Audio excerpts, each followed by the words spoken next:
આપણે છે ને કુકરમાં છે ને આપણે બટેટા બાફા મેકી દીધા છે ને જો બટેટા બફાઈ જાય ને પછી આપણે શાક બનાવવાનું છે. આપણા બટેટા બફાઈ ગયા છે તો આપણે બટેટા છે ને બધા કુકરમાં છે આપણે કાથરોટમાં કાઢી લીધા છે. તો એક એક બટેટું છે ને કાઢી લીધું. એક એક આપણે બટેટાની છે ને બધામાં ચાલુ ફોલવા મળ્યા છે ને આખી ચાલુ ફોલવા મળ્યા છે. આપણે બટેટાની બધી ચાલુ કાઢી નાખી છે ને ચાલુ એમ નાખી દીધી છે ને બટેટા છે ને ઝીણા ઝીણા તૂતલા કરવા મળ્યા. આપણે લીલી ડુંગળી લઈ લીધી છે ને આમનું છે ને ઝીણી ઝીણી તૂતળીઓ કરવાની છે. તો ફટાફટ આપણે છે ને ડુંગળી વતરી નાખી. આ ટાઈપનો છે ને લોપની ડુંગળી છે. આપણે તો આને લોપ કહેવામાં આવે. તો લોપની ડુંગળી આપણે મોલી નાખી. મોતરવા મળ્યા છીએ આપણે ટમેટું. તો ટમેટાને પણ આપણે વાટલી નાખી. તો આપણે મેકી દીધું છે પેલા તપેલું. તપેલામાં નાખી દીધું તેલ. તો તેલમાં આપણે છે ને પેલા ડુંગળી નાખી દીધી. હવે નાખવા મળ્યા છીએ આપણે ટમેટા. પેલા નાખવાનું છે આપણે મરચું. તો 2 ચમચી ભરીને આપણે મરચું લઈ લીધું. હળદર, વાટેલું જીરું, મીઠું.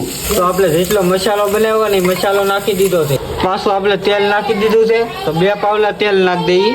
હવે લઈ લીધા છે આપણે બટેટા. તો બટેટા નાખી દીધા. હલાવીને આપણે મસાલો જેટલો તલી આપણે તેલમાં સેલવો હતો ને એ બટેટાનો મસાલો બધો છોટી ગયો છે હલાવ્યા એટલે ને આપણે બટેટાનું શાક થઈ ગયું છે. તો આપણે છે ને બટેટાનું શાક કરી નાખ્યું છે મસ્ત મજાનું. હવે લોટલા અને લોટલી કરવાની છે. તો થોડીક વાર આપણે વેટ કરીએ પછી આપણે વાલું કરી લેવું. તો આપણે કાચલોટમાં પાણી લઈ લીધું. એમાં આપણે મીઠું નાખી દીધું. તો એમાં નાખી દીધું છે આપણે તેલ. આપણે ઘઉંનો લોટ. તો પેલા લોટલી બનાવવાની છે પછી આપણે લોટલા બનાવવાના. તો આપણે બટેટાનું શાક થઈ ગયું છે. ભૂંગળા કલાઈ ગયા છે. લોટલી થઈ ગઈ છે. ચાલો હવે આપણે વાલું કરી લઈએ.